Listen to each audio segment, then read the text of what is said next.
अस्सलामुअलैकुम दोस्तों, मैं सीन हूँ। आइए मेरी कहानी सुने। एक दिन अली अपनी साइकिल पर पार्क में खेल रहा था। अचानक उसकी नजर एक सुर्ख सेब पर पड़ी जो जमीन पर गिरा था। अली ने सेब उठाया और खुश होकर कहा, वाह, ये तो बहुत मीठा लग रहा है। उसने सेब खाया और फिर अपनी साइकिल पर बैठकर पार्क में घूमने लगा। मुझे उम्मीद है कि आपको मेरी कहानी पसंद आई होगी। अलविदा दोस्तों, अगली बार मिलते हैं। अस्सलामुअलैकुम दोस्तों, मैं शिन हूँ। आइए मेरी कहानी सुने।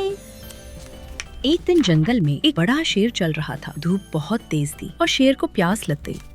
वो एक छोटे शरबत के बर्तन के पास पहुंचा जो बच्चे खेलते हुए छोड़ गए थे। शेर ने आहिस्ता आहिस्ता शरबत पी लिया और वो के और खुश होकर कहा, वाह, ये तो बहुत मजेदार और ठंडा है। इसके बाद शेर एक दरख्त के नीचे बैठकर आराम करने लगा। आपको मेरी कहानी पसंद आई होगी। अलविदा दोस्तों, अगली बार मिलते हैं।